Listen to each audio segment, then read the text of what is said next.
Baiklah, Assalamualaikum warahmatullahi wabarakatuh. Perkenalkan, nama saya Rizma Elvariana. Nah, di sini saya akan menjelaskan mengenai sifat estimator tidak bias.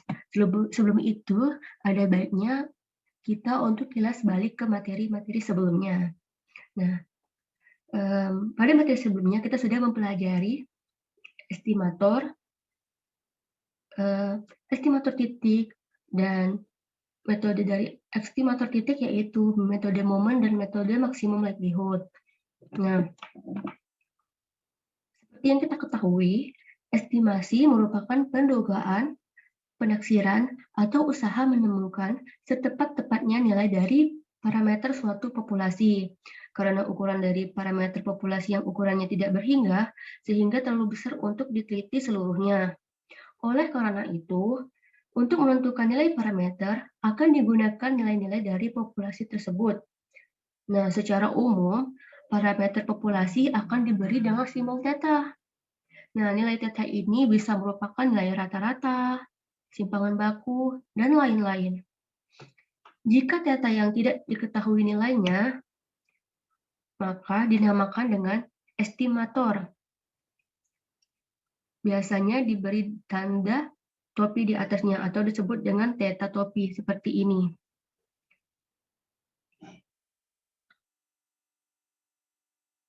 Nah, kemudian kita lanjut ke estimasi titik.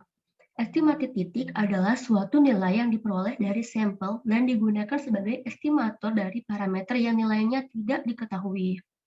Nah, untuk menentukan estimator titik, dapat digunakan beberapa metode. Nah, di antaranya ada metode kemungkinan maksimum likelihood dan metode momen. Nah, metode momen sendiri adalah sekelompok ukuran yang merupakan hal istimewa seperti rata-rata dan varians.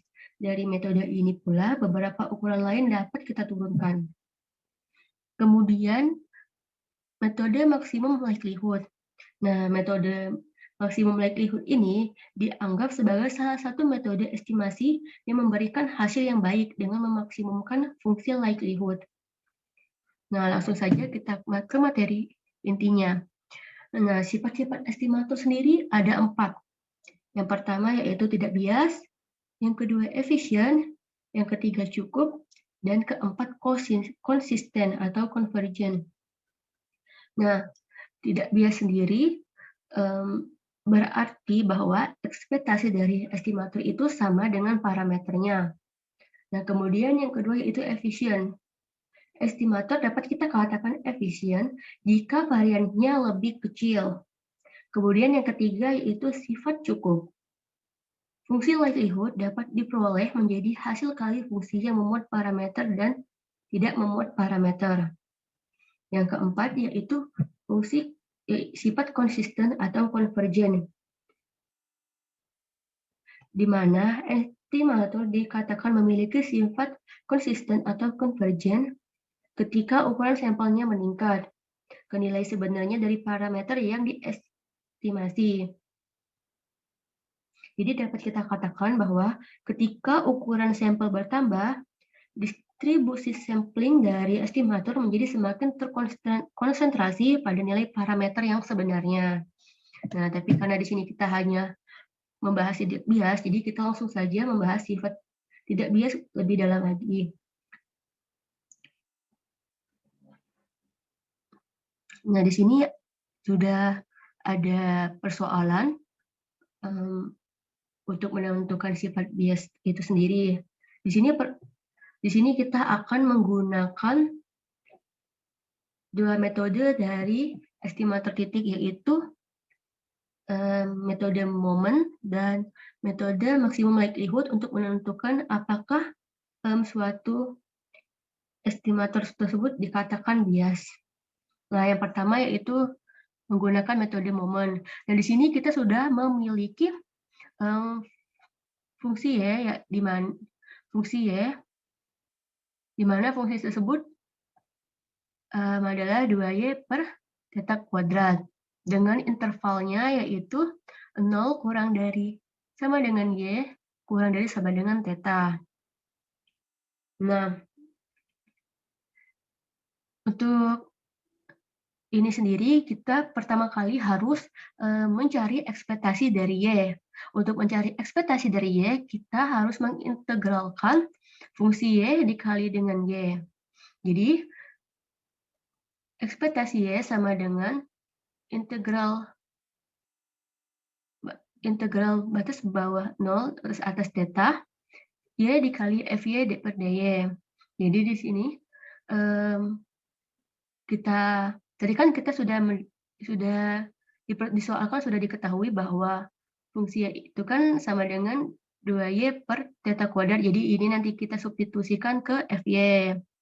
Nah, kemudian setelah 2Y per theta kuadrat ini disubstitusikan, kemudian kita kalikan dengan Y, sehingga kita dapatkanlah 2Y kuadrat per theta kuadrat.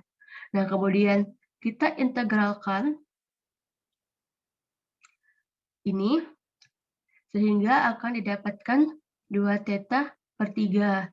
Nah, mungkin ini bisa menggunakan pengetahuan-pengetahuan mengenai integral tentu dan aljabarnya saja.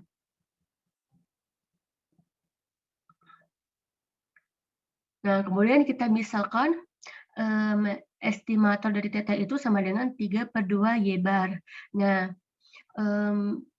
Y bar sendiri bisa dikatakan sebagai ekspektasi dari Y.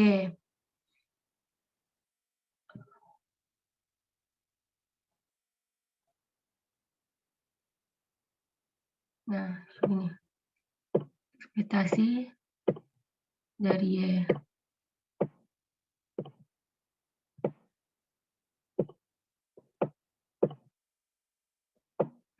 Nah, langsung saja kemudian kita mencari ekspektasi dari estimator. Di sini kita mencari agar kita harus membuktikan bahwa ekspektasi dari estimator itu sama dengan parameternya. Nah, jadi ekspektasi dari estimator sama dengan ekspektasi dari 3 per 2 Y bar. Nah, kemudian 3 per 2 Y bar kemudian 3 per 2-nya ini kita keluarkan. Nah, lalu Y bar ini kita ubah menjadi ekspektasi dari Y. Nah, sebelumnya kita kan sudah mendapatkan di awal menggunakan metode Moman bahwa estimasi dari Y itu adalah 2 per 3 theta.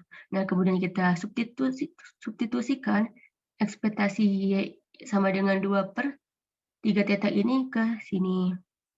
Sehingga menggunakan operasi aljabar, kita mendapatkan theta. Jadi, di sini terlihat bahwa ekspektasi dari estimator sama dengan theta, yang berarti benar bahwa dengan menggunakan metode Moman ini, estimator ini bersifat tidak bias.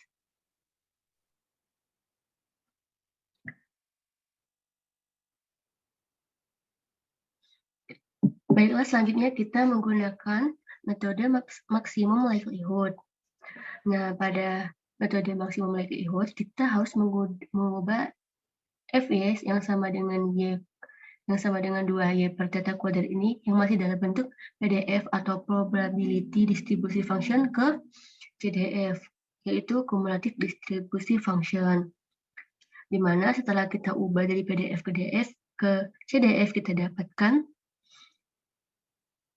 integral dengan batas bawah 0 dan batas atas Y, 2S per theta kuadrat DS. Nah, dengan menggunakan perhitungan integral tertentu, kita dapatkan hasilnya, dengan menggunakan perhitungan integral tentu, maka kita dapatkan hasilnya yaitu Y kuadrat per theta kuadrat. Nah, kemudian kita mencari F max-nya. Nah, untuk F max-nya sendiri, kita mendapatkannya itu dengan menurunkan Y kuadrat per theta kuadrat ini.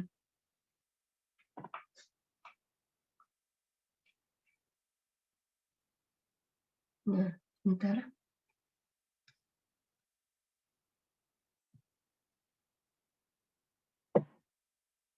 Jadi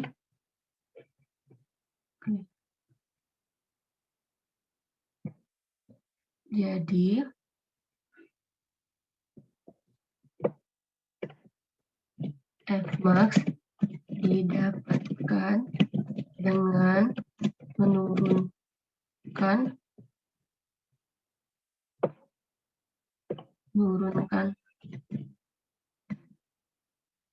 hasil CDF dari FY.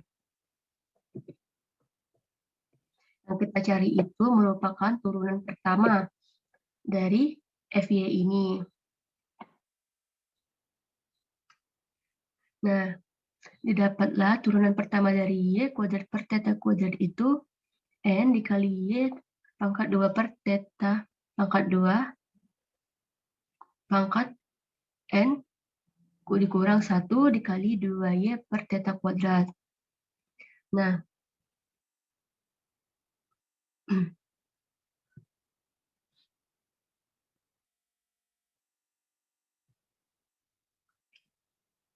untuk perhitungan dari turunan sampai selesai ini, kita tinggal menggunakan aljabar saja, kemampuan pemahaman aljabar kita, dan kemampuan turunan kita. Nah, sehingga setelah kita turunkan, kita dapatkan Fmax-nya itu sama dengan 2N per theta pangkat 2N dikali Y pangkat 2N dikurang 1. Nah, kemudian untuk mencari ekspektasi dari estimator itu dengan mengalihkan 2N per theta pangkat 2N dikali dengan Y pangkat 2N dikurang 1. Jadi, ekspektasi dari estimator ini kita dapatkan dengan mengalihkan integral jadi estimator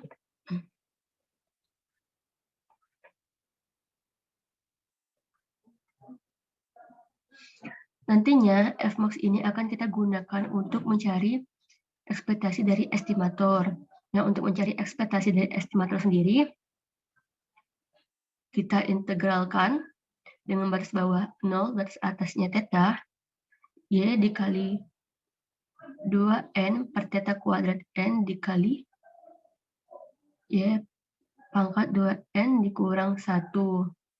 Nah, jadi Fmax-nya ini tadi itu kita substitusikan ke sini untuk mencari ekspektasi dari estimatornya. Sehingga dengan menggunakan kemampuan integral kita, menggunakan kemampuan integral tentu, maka kita dapatkan ekspektasi dari estimatornya itu yakni 2N per 2 theta ditambah 1 dikali theta.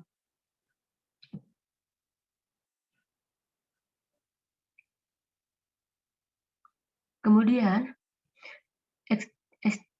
ekspektasi dari estimator itu kita limitkan. Jadi, limit N mendekati theta hingga 2N per 2 theta ditambah 1 dikali theta sama dengan theta. Nah, dalam hal ini, jika kita menggunakan limit ini, dan limit itu tak hingga, artinya estimator itu bersifat tidak bias secara asimtot. Dapat saya sampaikan dari penjelasan saya kali ini. Saya mohon maaf bila ada kata-kata yang salah. Kepada Allah saya mohon ampun. Wabillahi taufiq wal hidayah. Wassalamualaikum warahmatullahi wabarakatuh.